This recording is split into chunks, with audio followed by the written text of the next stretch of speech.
Welcome to Series 1 of Book Club with Karen Georghiou. Today I'm talking to Will Conway on his debut book, Tastes of Ink. You can purchase a copy from Lazy Gramophone Shop. Okay, so on to the next story, Only Human. Could you give us a brief, I know you don't want to give too much away, but a brief taster of outline of what it's about? It's about a guy looking back at what he's done in his life, I suppose. How he feels about certain actions and whether... I don't know, he's got obviously one point of perspective, which is sort of present, and he's looking back at all these things and how he felt differently about them at the time. And yeah, it's like a confession, a guy sort of reeling off his sins or whatever. In this story, and most of the stories, there's quite a lot of philosophical questions raised. One of my favourites, and I think this again, correct me if I'm wrong, but kind of got a Zen influence. But you say, everything is linked to everything else, no matter how convoluted the root. Could you explain that a bit for us? Explain how everything's connected. Or what you were trying to say. Was it a Zen kind of philosophy that you're trying to put across? I don't know enough. Zen means focus, doesn't it? I don't know what language it's in, but Zen's focus. So I guess to be able to focus on everything, you have to realise that everything is one thing.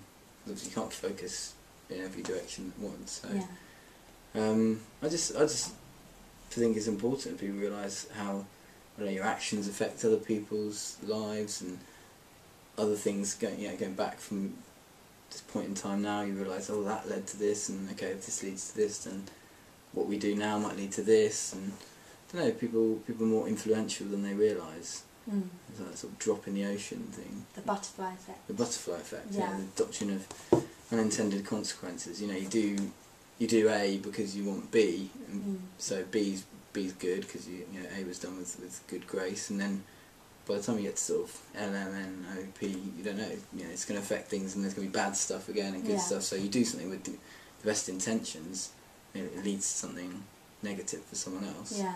And likewise, you do something malicious, and then it ends up, I don't know, waking someone up or making someone realise something, and then they end up doing something good in response to that. Do you believe in free will then? Do you believe that we have the choice to, the decision to make affect other people's lives, or are we all connected in this sort of structure that is happening and unravelling before us?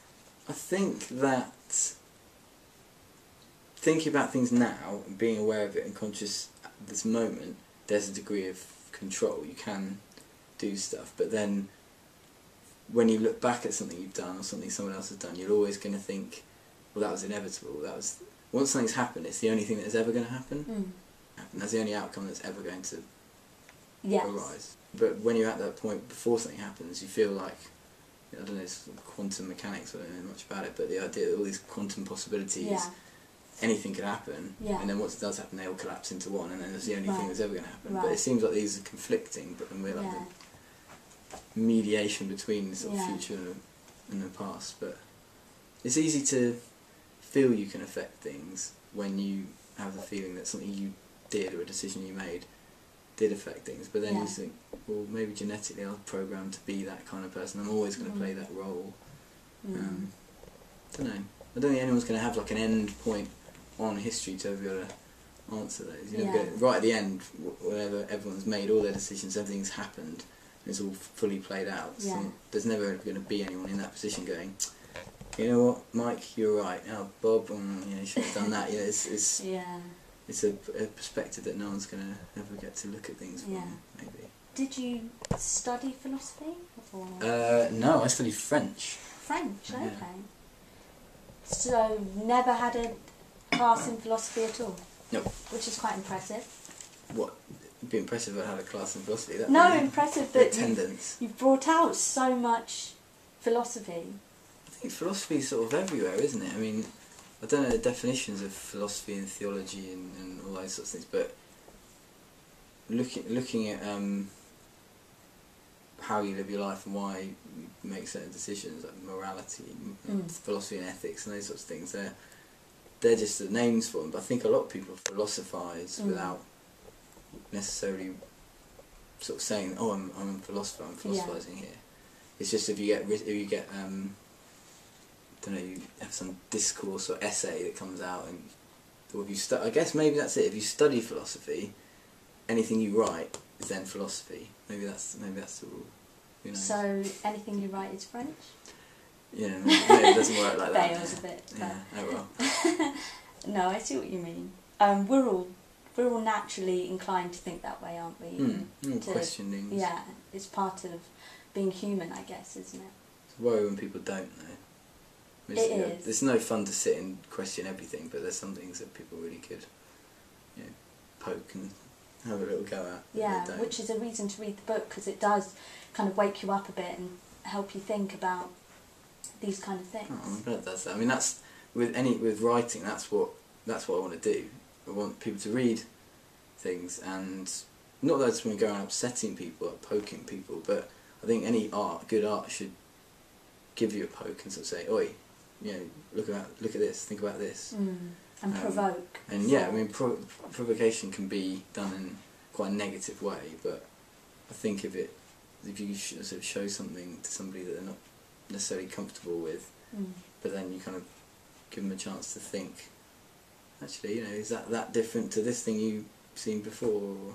So do you find yourself, because you talk about relationships a fair bit, there seems to be quite a few dysfunctional relationships within the stories. Do you find yourself philosophising about relationships? They're a big thing, I think. I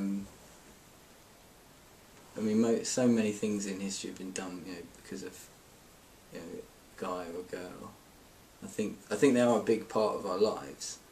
I never really consciously focused on the negative side of things, but I guess apart from any current relationship you're in, every relationship you've been in will have, by its very nature, ended, because obviously you're not in it now, so we tend to sort of think about the last thing, don't we? If you flick a pack of cards, you'll always see the last one, and that'll be the thing you think about. You watch a film, the ending, you think that's the moral, right? That's what I'm supposed to learn from this, no matter what happens in it. So we always focus on the end of things. I guess maybe we've just got short memories, just remember the last thing we've seen. So you say, you write, "Wars, it seems, all blend into one another in a way that I wish the women in my life had." Are you comparing women to war? I have to be careful here, don't I? Well, yeah, I mean, this is a sort of direct comparison, but I'm not saying they're warriors necessarily. Well, I don't know, women are supposed to be classically represented as kind of the opposite of war. We think about like Venus and Mars, we're sort of in between these two planets, and Venus is goddess of love and Mars is god of war. And sort of the male, female, of war and peace are kind of often set as opposites, but I think he's wistfully comparing the two, like he wishes that they're blended into one another, but I don't think he's necessarily comparing his relationships to wars, but it can be a bit of a tug of war, it can be a bit of a struggle sometimes, so. It seems to be from the book because, like I say, it does focus on the negative side of relationships. A lot of things have been written about, think about love songs. There aren't that many good love songs about, hey, everything's pretty good at the moment. They're generally, the most beautiful songs are generally quite haunting and about something that's gone wrong. The heartbreak. Yeah, people are interested in that. But I guess that's why it's not a conscious thing, like, I'll write about the bad bits. Yeah. Are there no good bits in there at all about relationships? I think there was one. Might be one, okay. There was one brief moment of happiness. Yes. Okay, good. That I thought, oh, okay. But most of it was pretty bleak, I must admit. Yeah, you put your end at a certain point, then it's going to have a happy ending. You put your end at a certain point, it's going to be a sad ending. Yeah. So it depends where you put your endings, really. So I mean, in that story, you could end at a point where it's all alright. Yeah. And it's a happy ending. Another theme throughout the book is religion. You say, "I created man. I suppose if you were either religious or trusting of strangers, which in essence is the same thing, you could call me God." It's not me. Sorry, you're right. You don't say. But what I am interested in is your own personal view on religion, because this seems to be a rather bleak perspective. Is that a view you hold, or how do you... I think there's a lot of bleak stuff out there to think about, but I think it doesn't have to be. It can be positive. I think, I don't know, I'm not going to say, oh, you know, if we're all just good to one another and everything will be alright, but I think there's a lot of shirked responsibility in organised religion. I think if you realise the sort of power in yourself, I'm not saying, you know, well, actually maybe I'm saying worship yourself. You know, you're the only thing you know, right. Really. You're the only thing you can directly influence. Obviously, through that you can then influence the wider world. But I think you can, you know, you find happiness.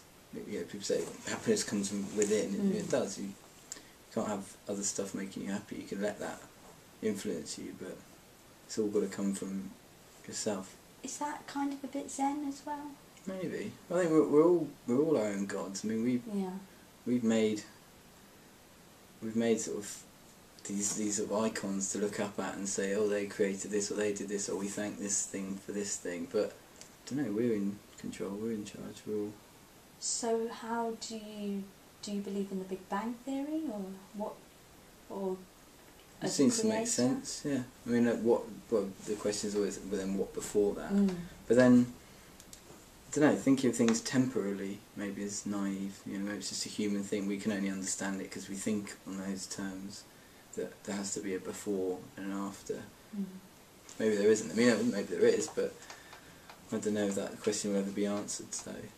What was your upbringing like? Were you introduced to any religions? Or? Yeah, my family were... Roman Catholic. Well, my mum's Church of England, my dad's Catholic, so, and my school was Catholic as well. So we went and talked about God and things like that. We did, you know, we learnt about other religions as well in RE, but it was generally a Catholic upbringing. But I just thought, didn't like that feeling of being spied on. Okay. Like the idea of just not having to say thank you and justify yourself and sort of ask for things, just kind of get on with it. So that's how it influenced you, by you sort of rejecting that side of it? Yeah, I mean, I don't know, I must have unconsciously sort of absorbed some Christian values. I just do believe in being polite and cordial to people. There's no reason to be mean to people, unless there's a reason to, but I'm generally just nice to people, so maybe that's rubbed off on me. But then I know a lot of Catholics and Christians who aren't nice to people, so maybe that's not a very religious viewpoint anyway. Because a few characters struggle with religion. Would you say that it's been that inside you, a sort of... Yeah, but well, actually, because I'm quite calm about it. I think everyone struggles with religion. I think anyone that doesn't seem to have any struggle, you have to be a bit sceptical of. Right. Why is that? Well, because if you don't question these things, if you're people that fixed on something. Right. I don't know. I love having my mind changed on stuff and having new information coming in or new ways of looking at things. And anyone that's sort of so adamant of something worries me a little bit. So would you say you have a similar relationship with morality? Questioning what something is right and when something is right and wrong, that we should kind of engage in that discussion and debate? Yeah, I think we have to ask ourselves these questions. I was going to say daily, but every time you have an opportunity to make a decision, it's up to you, and you only know what you know. I mean, you do one thing because you think it's good, but you don't have all the information to hand. I mean, no one's ever going to have all the information to hand, so... So what makes something right or wrong in your mind? Whether you say it's right or wrong. There's nothing intrinsically right or wrong. There's no good or bad. So thinking about it makes it good or bad. Makes it so. Who said that? Someone said that. Oh, it's is it Oscar Wilde? There's nothing good or bad, but merely thinking makes it so. Thank you for watching Book Club with Karen Georghiou. Once again, you can purchase a copy of Tastes of Ink from Lazy Gramophone Shop. If you've enjoyed watching, please subscribe to Rag Television YouTube channel. And if you're an author, poet or publisher and would like to feature on Book Club, please email bookclub@ragworld.co.uk.